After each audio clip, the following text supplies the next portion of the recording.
There you go. There you go. We are back in the building. How y'all doing? I missed you. Well, it's Friday the 13th. Oh. Where you at? Of 2020. Of 2020. You made it. Touch yourself. Pinch yourself. Oh. You made. Give yourself a round of applause. Man, you know how serious this been. T, say what's up. Tell him, say hello, T. Hello, how everybody doing? That's what I'm talking about. Yeah, give him a round of applause. Give him he in the building. We in the building. What? All right, so now let's get serious. Now we at the MLK Show. I want to talk about men's health. November. Before I even do that, You looked at Louise like he was a man or something. Wait, hold up. He said, "I know." Hold on. I didn't even say what's up to the M and the L. It don't matter. Oh my God. We gonna. Oh my God. Hi M and L. How y'all doing? It's good to have you back, Keziah Glow. I ran the shift last week. I heard they told me they had called me from upstate and they was like, "Yo, get back down here." No, they said it. It came on air and you could see my head. They said that you did a good job. 6 seconds. They said that you did a good job. Birkin and Karen. I'm bass player. I was talking to my friends who are aliens actually, and they had satellites going, and they was watching the MLK show from Mars.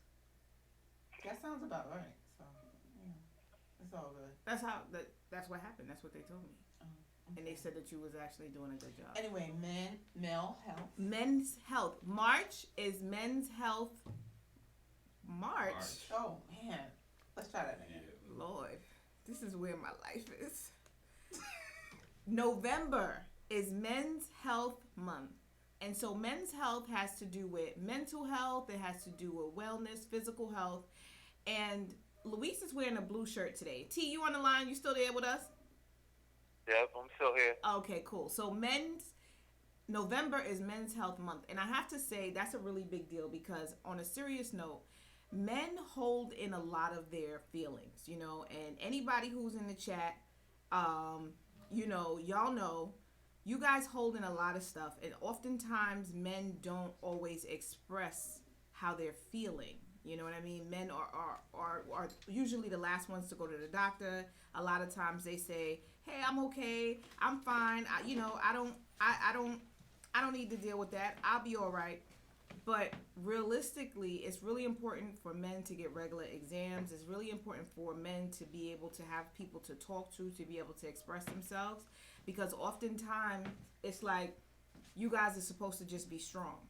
And in this time that we're in, especially when we look on the news and we see things happening to so many people, you are emotional. It's very hard to deal with all of these things. And sometimes you have families, you have people who depend on you. And so it's really important for us to remember that we have to take care, we have to acknowledge, and we got to take care of our men. We got to take care of our fathers, our husbands, our brothers, our our sisters like Miriam who have mustaches and I'm only playing. No, but seriously. It's true.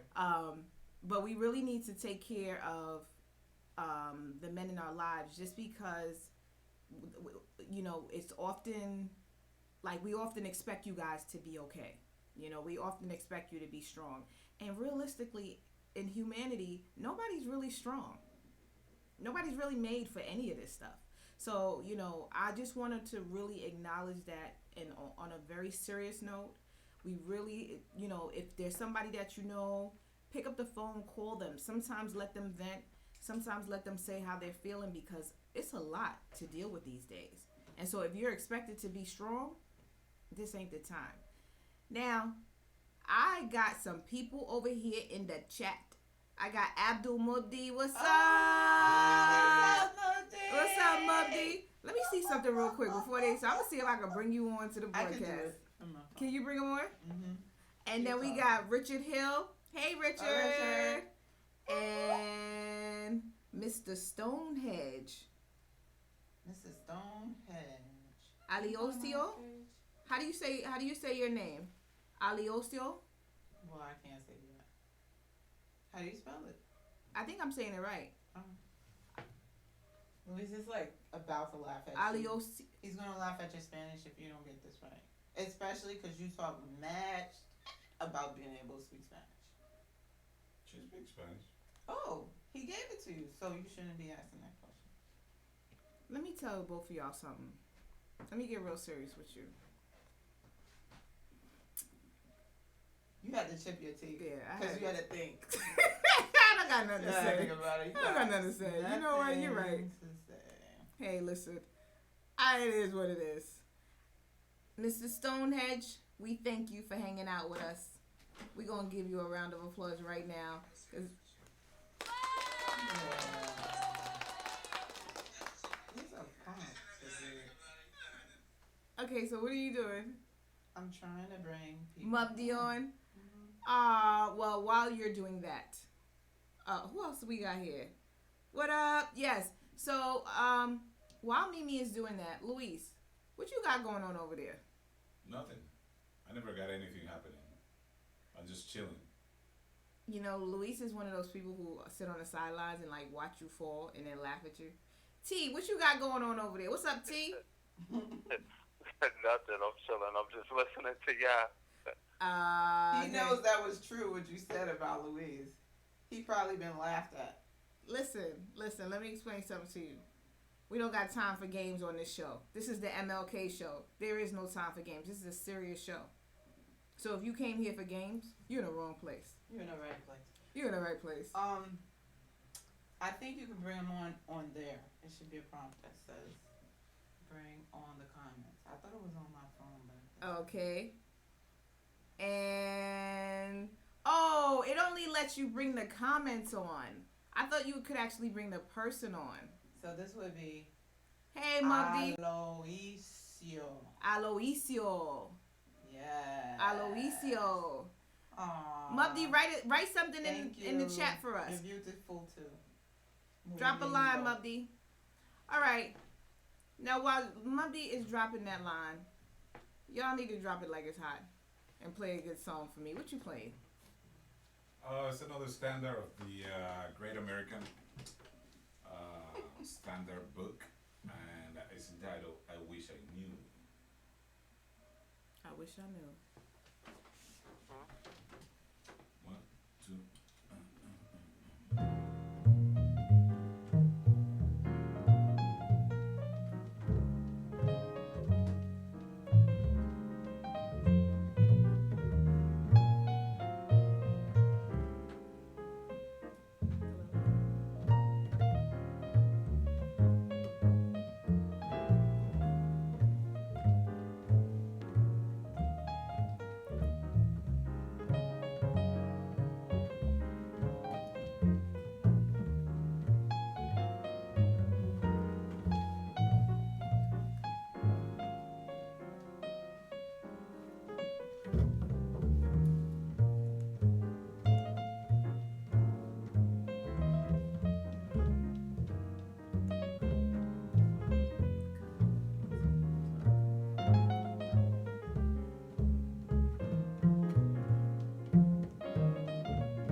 this week.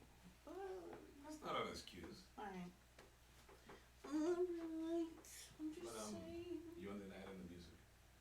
Oh man, you calling tunes. Okay. You can start it.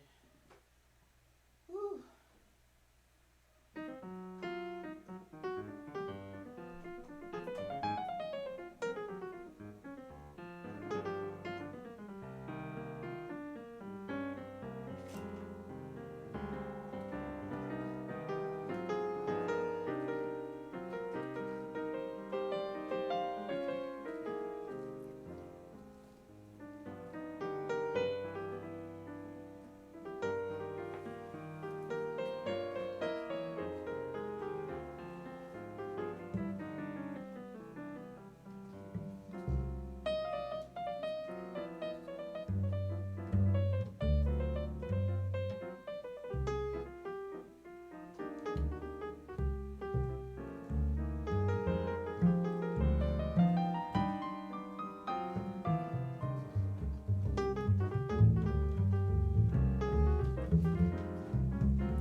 That was a lot of fun.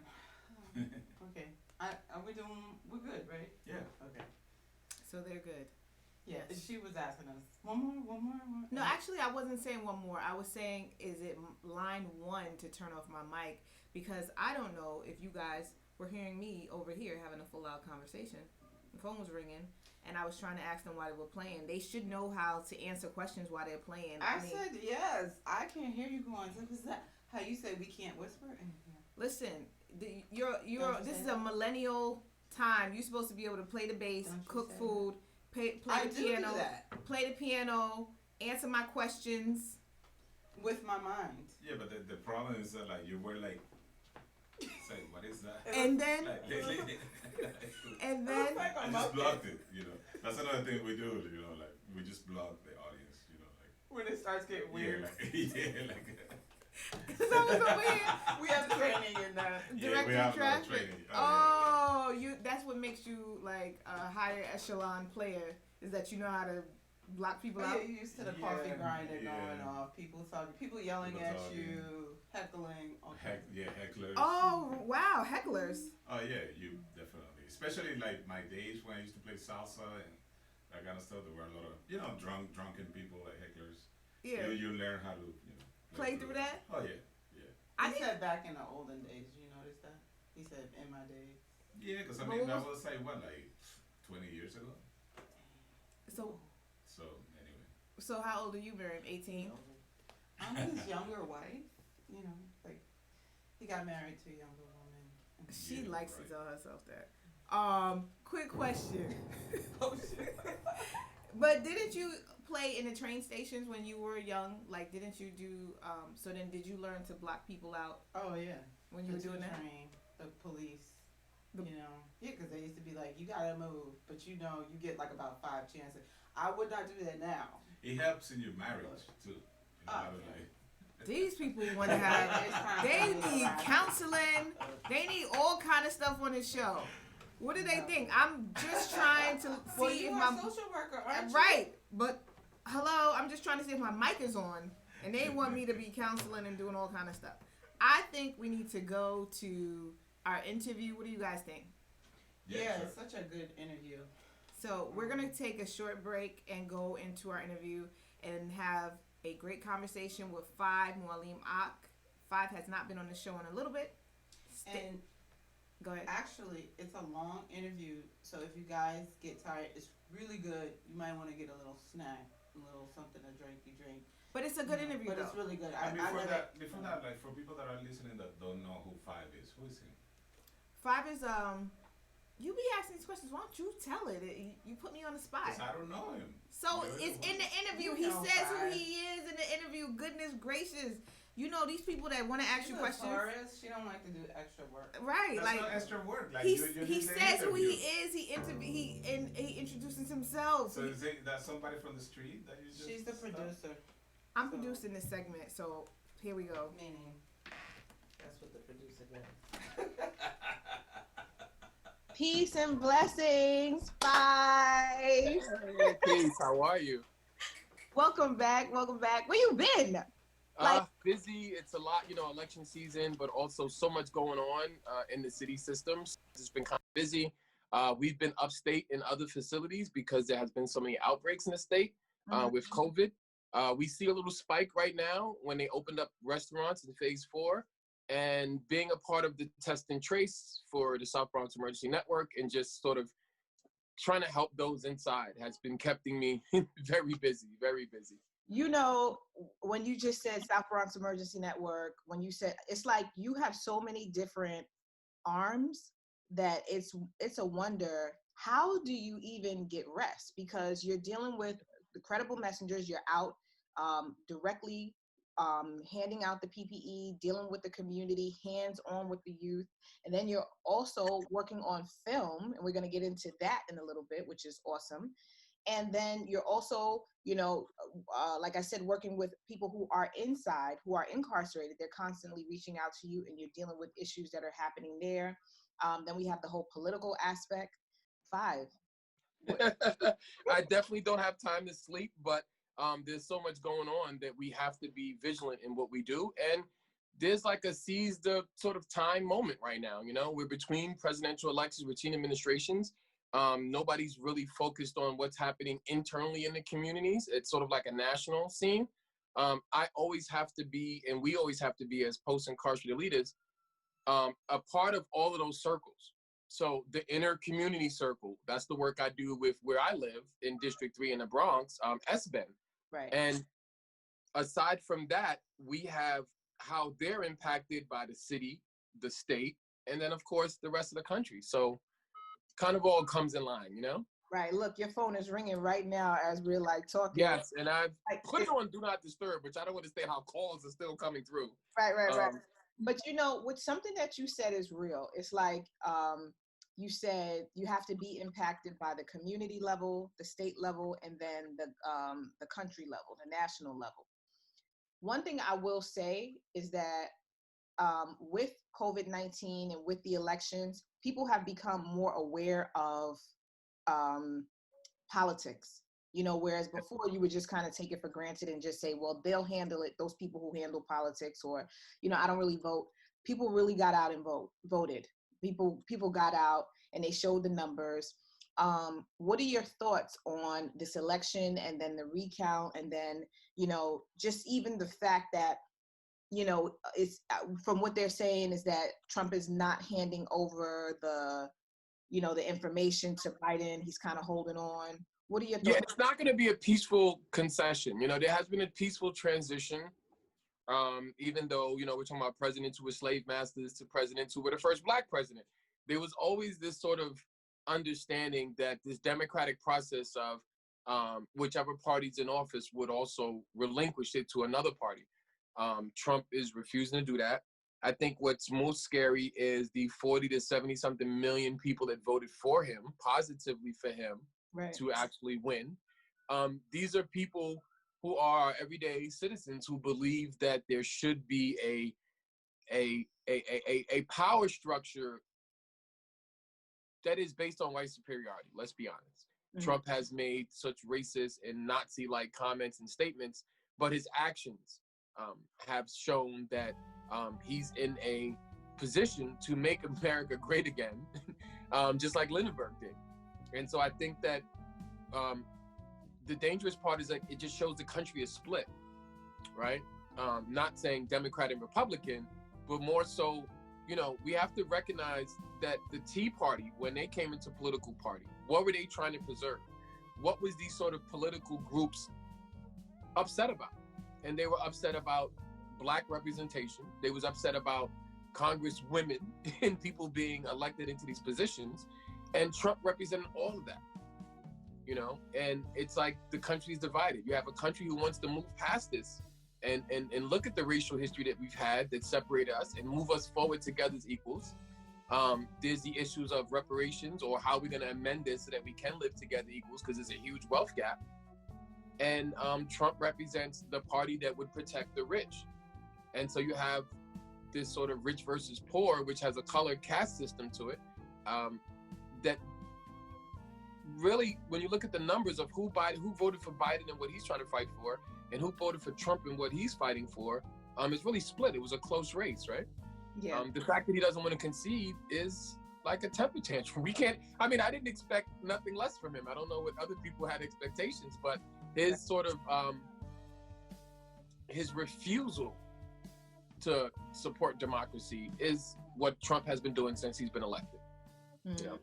And like you said, the scary part about it is that there are a lot of people who actually voted for him. Like, this wasn't, you know, a shot in the dark for him. This was a very close race. So it really shows where we are.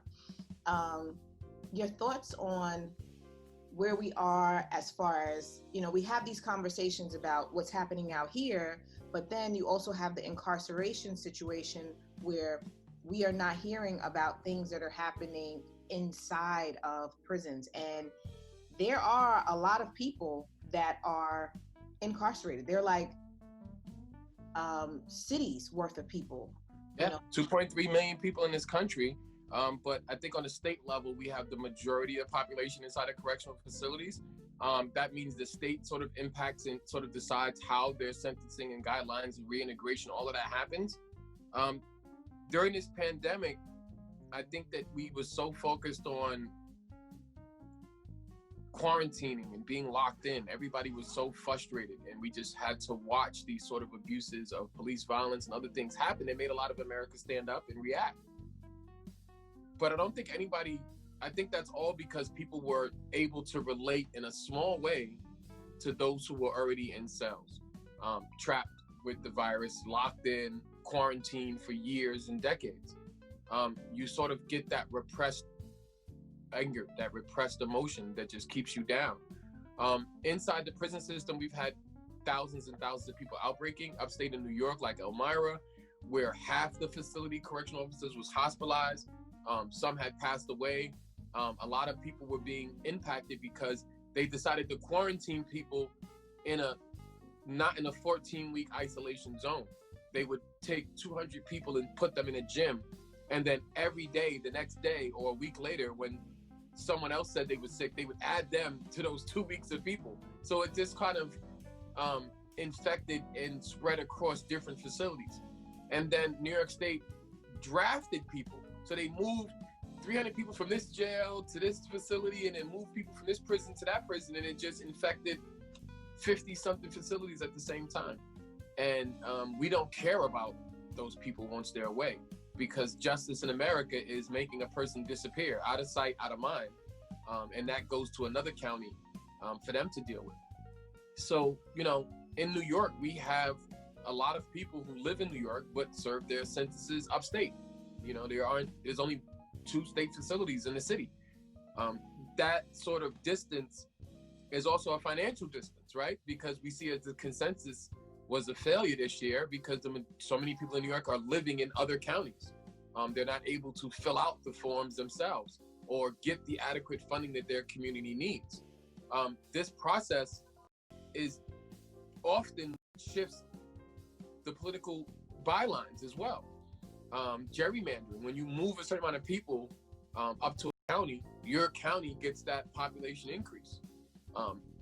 During COVID, we're looking at massive amounts of people in bubbles as infection zones. So what we're doing is we have like 50-something infection zones that are never going to change. Guards leave and come from those facilities and infect those towns. And that's how the 62 counties were in great peril this year. Right now, most of the facilities are extreme lockdown. There's no visitation, there's no communication, there's no way to get items in and out of prison that your person may need to survive. And other states are just releasing those people who are already ready in certain stages of release. So you have parole, you have people being released early or may have, merited enough credits to get out of facilities early. New Jersey just let all 3,000 and then something go, New York, we're still waiting on at least taking those who are vulnerable, or at least transfer those who are hospitalized into an actual city hospital. I think it's just a reflection that we don't care about black and brown bodies. We really don't. Because if Black lives really mattered, then you would be focusing on the 2 million Black people who are still in slavery. Right. And I think that people, sometimes when you say these things, it sounds like words, but when you are imprisoned, you are actually a slave because your rights don't, what was that? What was the name of the book or the movie? It was so the 13th doc speaks about the 13th Amendment. The 13th Amendment to the Constitution created a loophole around incarceration, saying that okay, slavery's over with. We're not gonna just capture you and make you work for us. But if you commit a crime, then we'll take you back to slavery as an income producing system for the state. And that just became any blatant rule. So a couple of years and 100 years of that led to which is called the system of black codes, because then they came up with laws and rules. Before, if you were a white man and you're fighting with another white man, that's your private business. If you shot that man in a duel, then hey, this is what happens. So they consider those people citizens, and what they did is created this context for people once they were incarcerated. Like, once I've gotten you and captured you and taken you to this facility, this plantation, you're now 3/5 of a man, just like a slave. And so prisoners today, people held against their will in prisons, are considered 3/5 of a person. So yes, you can get an additional charge, an additional ticket, you can get sent to solitary. You're not considered a person, Right. you know? You are actually property of the state. Yes, yes. And you know what's crazy? I have a film that's in Tribeca right now. It's called Solitary. It's a great ally of mine, Lynn. She's amazing. And she literally, she had a miscarriage. And she went to solitary because of that. And being in solitary it's such an inhumane condition that we still use it as a sort of, it's a primitive system of psychological control. I think the greatest definition and description of solitary was this little scene from Django when he was coming back to the plantation and the doctor, who was the German dentist, literally was trying to see his wife, Hildy. And they asked the slave master, like, where's Hildy? He's like, oh, she's being punished. Oh, she's in a hole. She's in a box. And you had that sort of really dramatic scene of them going to take her out of this naked hole where she was suffering and just buried her in the ground. That is a punishment that everybody else in that plantation knew where she was at. All the other slaves were able to say, you know what, it can get worse than physical punishment. I can get whipped, but I could just get put in this box and tortured. And that system is still alive today when we want to get forced labor out of people. And so, solitary confinement and the body of the human being is not taken as anything that's precious or anything that needs to be preserved. And so when they put you in solitary, it doesn't matter what condition you're in. There's a new film coming out. One of the sisters are doing it. It's called The Bond Film. And it's about women, this one woman who have been placed in solitary or placed in confinement that literally goes through labor in her cell.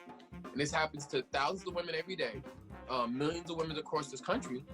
When they are placed in solitary, there's no consideration that you're two people, that you have an actual baby inside of you. And you're shackled. We just ended shackling in New York State like 2 years ago. That's because of activists and Sophia Elijah and other organizations that have really came to the front line of women's rights. And they would shackle you to the bed. They would pull the baby out of you. You go back to the cell, the baby goes somewhere else, and 9 times out of 10, one of y'all gonna die. And this is the inhumane conditions based on the fact that you're not a person, based on the fact that this 13th Amendment, this sort of loophole in the Constitution to say anyone who has been convicted of a crime can be returned to slavery. So slavery is not older, it just has been amended. It's been amended for certain people, right? It basically still exists for Black people and people of color because we're captured and put back onto the plantation as in servitude. And so I think that aspect is shown not only across what we see in this country today. We just had an administration for 4 years that did absolutely nothing for those people inside. They might have satisfied a few activists who lowered their standards to be with Trump and his administration, but they really haven't done anything for criminal justice at all. Well, actually, Trump released a few of his friends. Oh, right. Sorry. If you're a friend of Trump or his past lawyer or a blatant racist like Barr, then you can get out of prison, right? Yeah, you have that get out of prison free. One thing I want to get into is, you have been in the Tribeca Film Festival, the virtual experience of solitary confinement. You've had several pieces that have been in the Tribeca Film Festival. Tell us about those, Wow. Oh, man. So my first film in Tribeca was a film I consulted on, and it kind of won a lot of awards. It was going on HBO. It was the night of. It was a production they were doing about Rikers Island with Michael K. Williams. And then, a lot of other producers was connecting with me. A lot of the films that I've pushed, I've tried to get all of the components together and organize it. The first one was a virtual reality film. I had just finished doing a whole VR world with Angad Bahala, and we were doing it about Herman's house. It's actually on the Sankofa server, which is Harry Belafonte. Gina Belafonte's is Harry Belafonte's daughter. And we had some money from Canada, so we kind of created this sort of, not a 360, but sort of like a VR, but you can move it around and sort of 260, like a 260-degree rotation of Angola prison. And Google and Apple was just like, well, wait till next year, everything's gonna change. And I didn't understand that. And then, we partnered with The Guardian, the Mill Channel, Chicken and Egg, my godmother's media network, Solitary Watch. I had got a journalist that I did an interview about Maine Solitary with Frontline, so I used that audio. And I kind of had to hodgepodge all of these accredited institution views to put it together to make this app. And then The Guardian fully backed it. They wouldn't hire an American journalist, so they hired a person from England over there and the UK.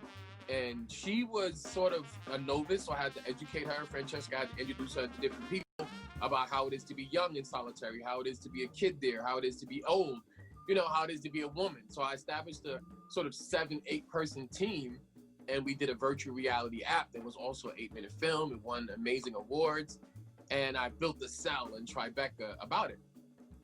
The year before, I had just built another cell for Herman's house with Jackie, because she dropped the cell that she built by hand out of wood. And so every year they're like, why is there a prison cell in the middle of this floor? Yeah. And of course, then the following year, and the year after that, sorry, the next year, then 2 years later, I did with Christy Jacobs in Solitary, because I was working on that too.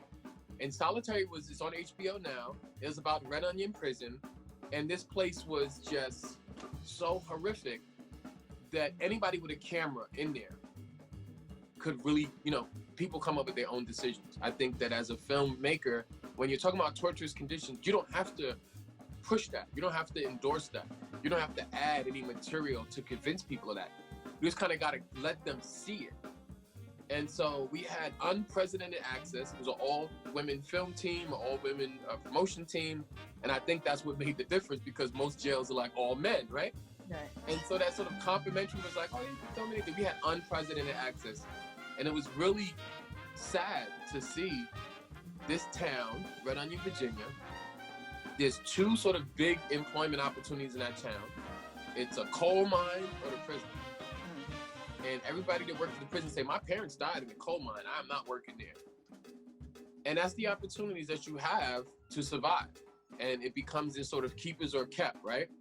Where Black people and people of color, or people who have most marginalized by society, are the kept. Now that film, I didn't want too many Black people in it. We had a lot of white people who were incarcerated, because we wanted to show that even these people who have done violent acts, one person cut the commissioner, the other person killed another Aryan member of this racist gang. The other person had did a robbery, didn't hurt nobody, but he had got life in solitary because of this robbery, which was like 10, 20 years ago. And it really sort of humanized people. I think that people felt that this punishment did deserve that crime, no matter what that crime was. Right. And then when yeah. No, go ahead. I'm sorry. No. And then the last one is Currently Now. It's a film by a friend of mine, James, who also did time in solitary. He's a filmmaker. And it's built around sort of our stories, me, him, and Lynn's story. So you have a woman who gave birth in solitary. You have me, a person who had mental health inside of solitary. And you have him, a young white kid who's getting sentenced like 20 years at like 17. Like the rest of your life is going to be in prison. Right. And, you know, he sort of, you know, kids act out because they want love. And that is always, you know, responded back with such brute force and abuse.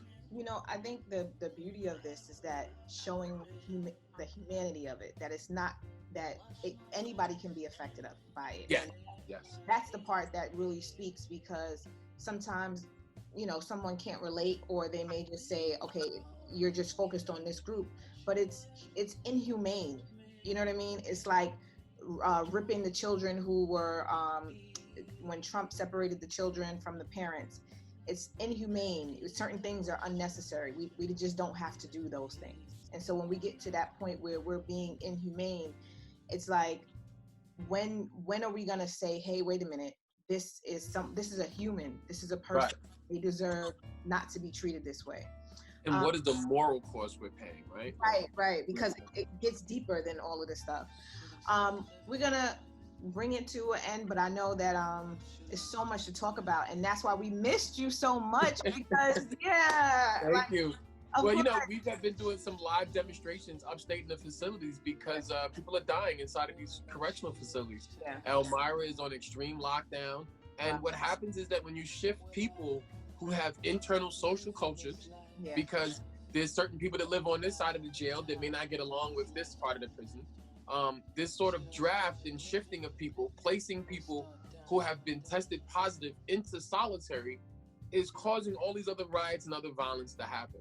And the crazy thing about it is, like, we have no idea that any of this stuff is happening, you know, because Right. we're focused on down here, and it's like tornadoes and volcanoes are happening upstate and in these places, and we have no idea, and it's not reported in the news. No, it's not. And we try to get as much coverage, which of course, you know, the media needs evidence and sort of proof that these things happen.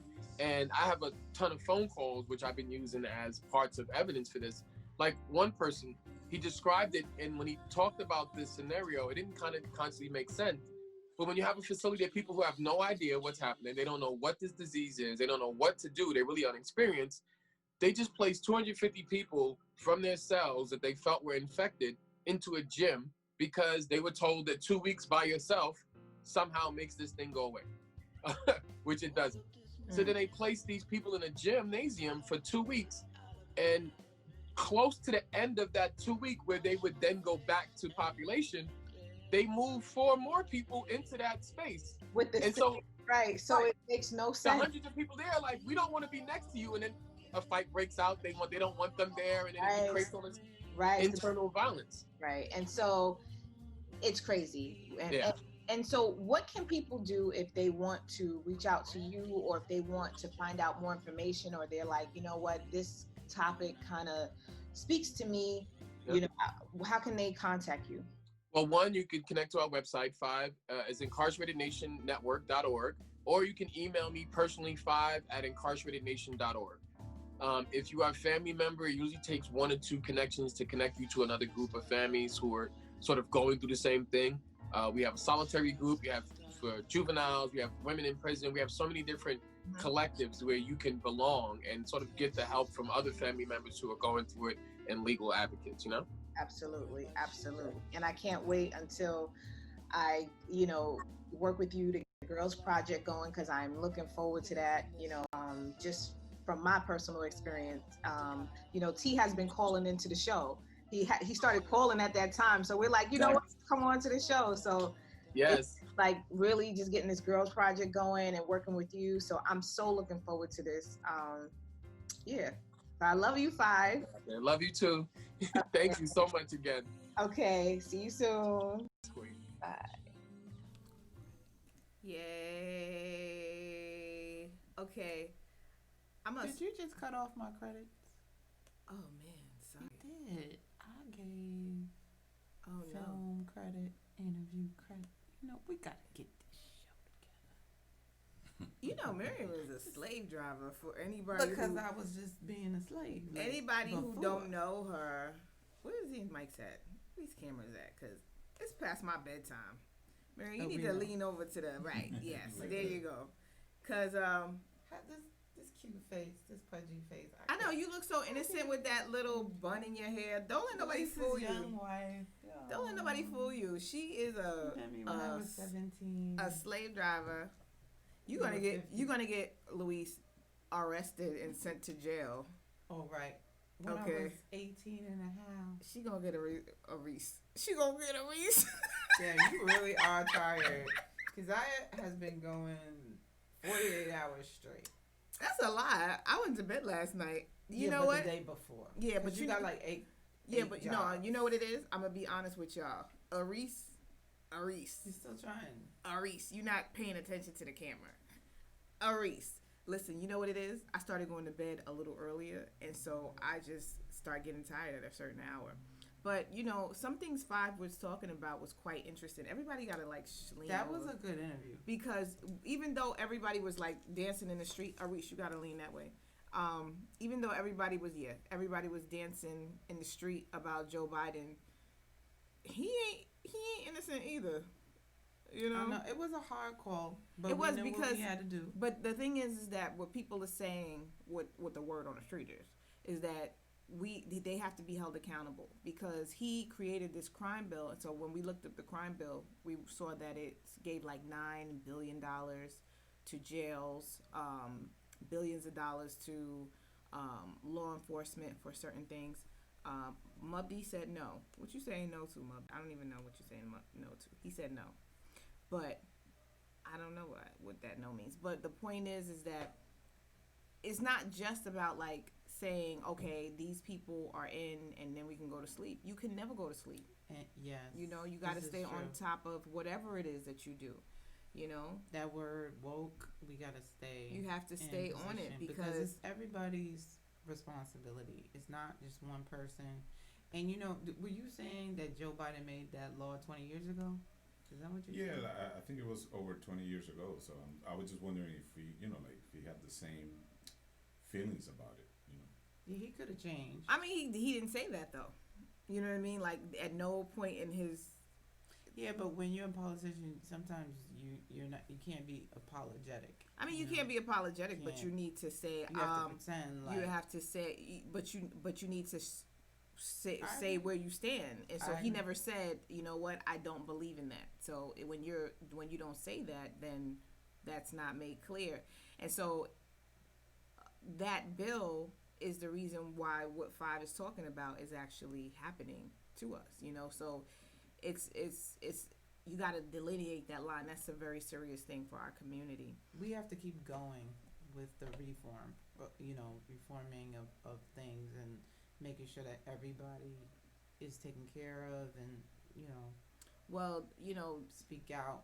I mean, some people are on like no reform, tear this whole thing down and start all over again because it's not working. But you can actually drop your views in the chat and let us know what you think about what we're saying, what your views on it, how you feel about certain things. I didn't mean to stop you from talking, Mimi.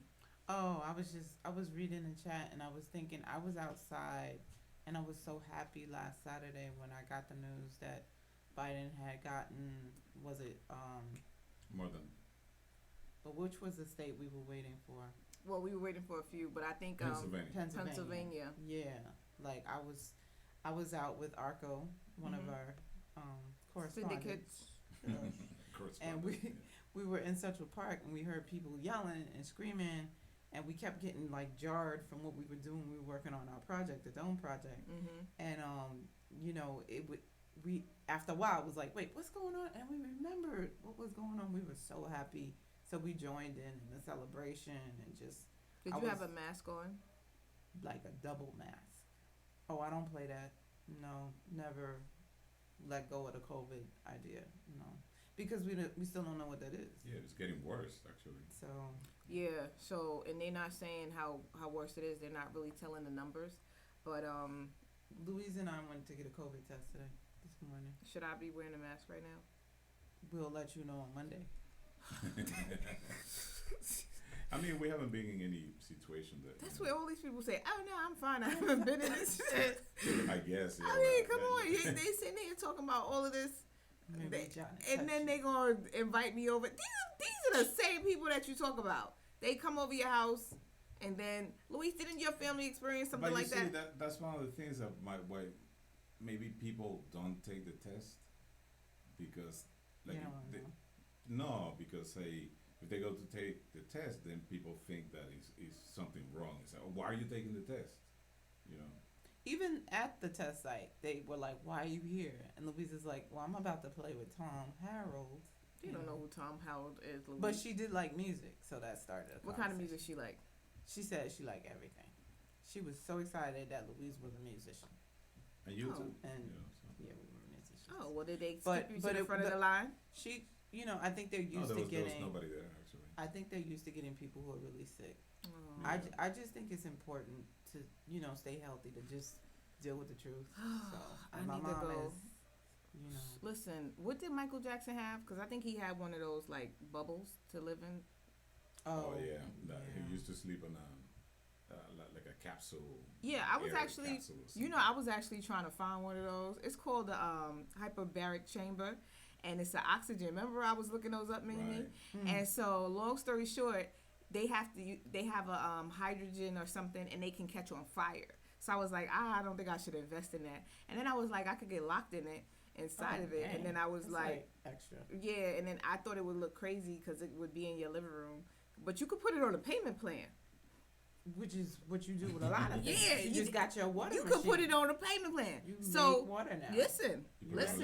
You could put it on layaway. Listen, guys, you gotta be safe. Keziah's not telling you, but she got a water machine, filter thingy. So if we run out of water, it's reverse osmosis water, and it's really great. I want to have the water guy actually come on to the show. Because, that would be a great. I would love to have him come on and talk about water, because water is really, really important. I mean, it's more important than food.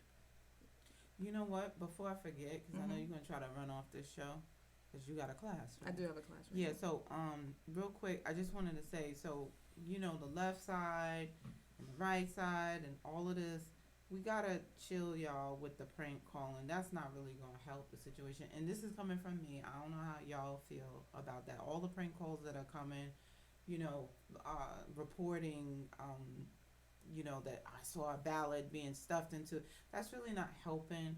And a good friend of mine says, if you can't take the heat of what's gonna come from that, because when you feed a fire, it's gonna blaze.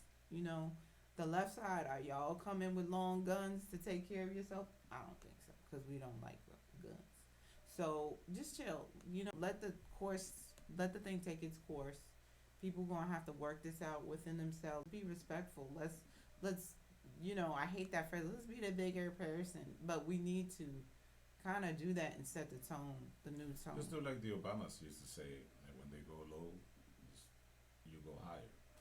So at this point, you would be like in Mars. Yeah. So don't go low. Don't go low. Yeah. And hey, listen, Arco makes that space traveling music. Boom. I'm all about astronomy. So I wanted to say real quick, last week we had H.R. Sully on the show, Helen Sullivan, and I forgot to show my booties. Yes, look, and I have this. Look, it's kind of like cat hair on it. But she makes these great booties. They're so warm. She puts non-slip grips on them. And they come in all colors. So we're hoping to start bringing our products onto the show. Things that we need. Things that we were well thought of that are needed. And hopefully next week we'll have some stuff of hers. We modeled. She made this one. This is so pretty, and I'm gonna tell you, I'm a cold person. I'm not sure if I'm gonna tell you. I'm gonna tell y'all something, baby. Let me tell you, this feels so good. Oh my body. You so old.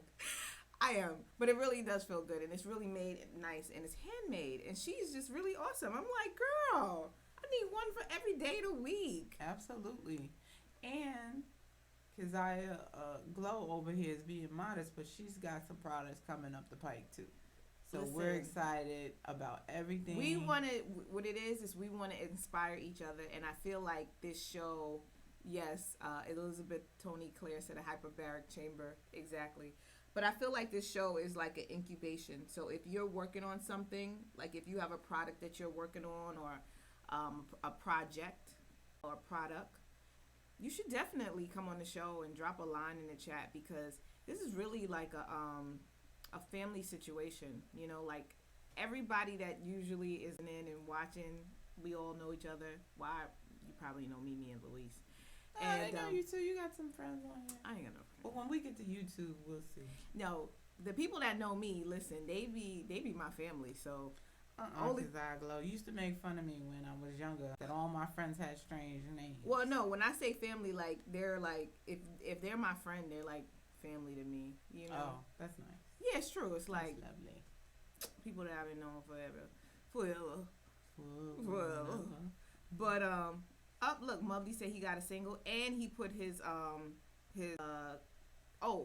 that's his sister. She needs to come on. That they have a crazy family business. Oh yeah. They make on top of it. Mubby, what's your sister's name? Type her name in here. Zakia. They got tight clothes. Zahia. Their clothes are tight. Oh my gosh, she was a bomb in high school. Yes. I can't even imagine their clothes are tight. This line right here, and Mubby says they have a single. So this is what I'm saying. Awesome.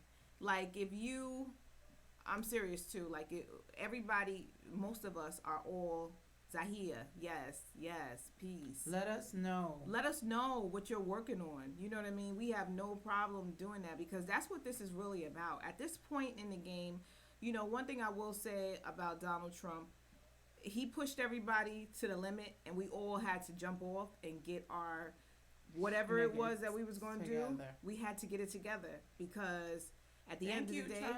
Thank you. Yeah, let's thank him for that. Yes, because at the end of the day, we had to say, we got to get this together. We got no more time to play. Yeah, he took it to the edge. Right. So and now it's time to jump. So everybody on here, now that I figured out how to use this thing, drop a line. Tell us what you're working on. Tell us about your business. Tell us about your stuff.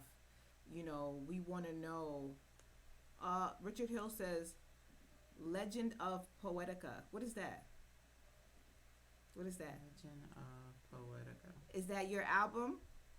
So yeah, this is what I'm saying. Because we're a community, it's like, that's why this show is fun. Because it's like, everybody out there is our family and our friends. So why not drop a line and tell us what you're doing? Because at this point, Ralph Lauren ain't gonna save us. Honey.